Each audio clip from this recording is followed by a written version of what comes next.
YCP ప్రభుత్వంలో వారిద్దరూ చెలరేగిపోయారు. నీతి రీతి తప్పారు. అడ్డగోలు వ్యవహారాలు సాగించారు. సీన్ కట్ చేస్తే చివరికి చిక్కుల్లో పడ్డారు. ఇప్పుడు ఇద్దరు కటకటాల పాలయ్యారు. యాదృచ్ఛికంగా ఇరువురు ఒకే రోజు జైలుకు వెళ్లడం జనంతో పాటు పార్టీలో కూడా చర్చనీయాంశమైంది. దీంతో కర్మ ఎవరిని వదిలిపెట్టదు అన్న సెంటిమెంటు చర్చ సాగుతోంది. ఇంతకీ ఎవరా ఇద్దరు? జైలుకు వెళ్లడానికి కారణమేంటి? వారిపై జరుగుతున్న చర్చ ఏంటో ఈ స్టోరీలో చూద్దాం. సత్ప్రవర్తన ఎవరినైనా సన్మార్గంలో నడిపిస్తుంది. దుర్గుణాలు దివాలా దిశగా పయనింపచేస్తాయి. భూ కబ్జాల్లో వైసీపీ నేతలు గండరగండలు, గుండెలు తీసిన బంటులు. కందం చెప్పినవాడే కవి, పందిని పొడిచినవాడే బంటు అన్న విధంగా కష్టమైన భూదందాలు సులువుగా చేసేవారు. అధికారంలో ఉన్నప్పుడు ఏపీలో ఇష్టారాజ్యంగా వ్యవహరించారు. ఇప్పుడు పక్క రాష్ట్రంలోనూ అలానే చేస్తామంటే కుదురుతుందా? మక్కెలు ఇరగ్గొట్టి బొక్కలు తోస్తారు. పల్నాడు జిల్లా వినుకొండ వైసీపీ మాజీ ఎమ్మెల్యే బొల్లా బ్రహ్మనాయుడు ఈ కోవలోకి వస్తారు. అధికారంలో ఉన్నప్పుడు అప్పటి సీఐ చిన్న మల్లయ్యతో కలిసి అక్రమాలు చేశారు. చేసిన పాపాలు పండి ఇప్పుడు ఇద్దరు రిమాండ్ ఖైదీలు జైల్లో ఉన్నారు. వీరిద్దరూ వైసీపీ హయాంలో అధికారాన్ని అడ్డం పెట్టుకుని అడ్డగోలు వ్యవహారాలను సాగించారు. అహంకారపూరితంగా వ్యవహరించేవారు. వీరి అక్రమాలకు అంతూ పొంతూ లేదు.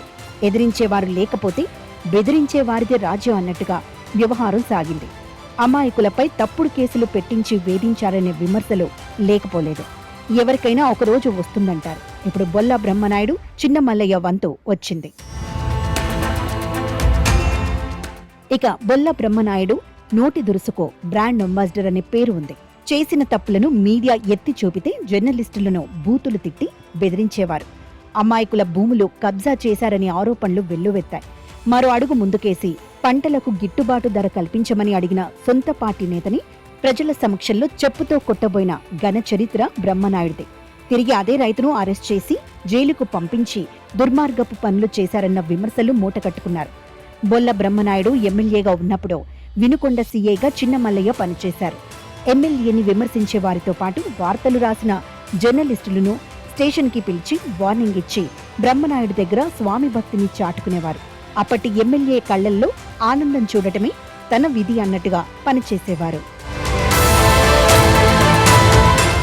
వినుకొండ మండలం బ్రహ్మణపల్లి దగ్గరున్న ఫామ్ హౌస్ కు యువతులను రప్పించుకుని చిన్నమల్లయ్య తన పశువాంఛ తీర్చుకునేవారు అన్న ఆరోపణలు వెల్లువెత్తాయి. న్యాయం కోసం స్టేషన్కు వచ్చిన మహిళలను మాయమాటలతో లొంగ తీసుకుని నమ్మించి వంచేవారు. ఇష్టం లేకున్నా బలవంతంగా తన కోరిక తీర్చుకునేవారు.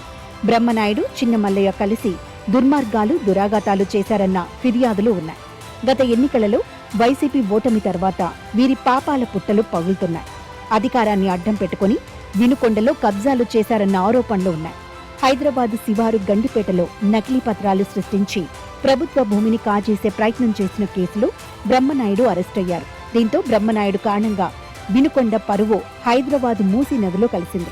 మరోవైపు బొల్ల బ్రహ్మనాయుడు అక్రమాలు, దోపిడీలు, భూ కబ్జాలపై సిట్ ఏర్పాటు చేసి విచారణ చేపట్టాలన్నది వినుకొండ టీడీపీ ఎమ్మెల్యే జీవి ఆంజనేయులు డిమాండ్. ఇక బొల్ల బ్రహ్మనాయుడు జైలుకు వెళ్లిన రోజే వినుకొండ సీఐగా పనిచేసిన చిన్న మల్లయ్య కూడా కారాగారానికి వెళ్లడంతో కర్మఫలం ఎవరిని వదిలిపెట్టదన్న సెంటిమెంట్ చర్చ వినుకొండలో సాగుతోంది. చిన్న మల్లయ్య తనపై అత్యాచారం చేశారని ఓ మహిళ ఫిర్యాదుతో కేసు నమోదైంది. దీంతో అజ్ఞాతంలో ఉంటూ ముందస్తు బెయిల్ కోసం హైకోర్టు, సుప్రీంకోర్టును ఆశ్రయించిన ప్రయోజనం లేకపోవడంతో లొంగిపోక తప్పలేదు. పైగా ఉద్యోగం నుంచి డిస్మిస్ అయ్యారు. చిన్నమల్లయ్యను పోలీస్ శాఖ నుంచి శాశ్వతంగా తొలగించిన విధంగా వైసీపీ మాజీ ఎమ్మెల్యే బొల్ల బ్రహ్మనాయుడును వినుకొండ నియోజకవర్గంలో అడుగు పెట్టకుండా శాశ్వతంగా బహిష్కరించాలనే డిమాండ్ ప్రజల నుంచి వస్తోంది. వైసీపీ అధినాయకత్వం చర్యలు తీసుకోవాలని జనం కోరుతున్నారు.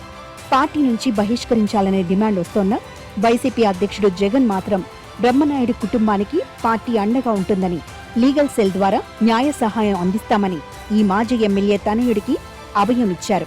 చేసిన పాపాలు పండితే ఎవరికైనా శిక్ష తప్పదని వైసీపీ మాజీ ఎమ్మెల్యే బొల్ల బ్రహ్మనాయుడు, వినుకొండ సీఏగా పనిచేసిన చిన్న మల్లయ్య కేసులు నిదర్శనంగా నిలుస్తున్నాయి. వీరి వ్యవహారంలో భవిష్యత్ పరిణామాలను పరిశీలించాలి.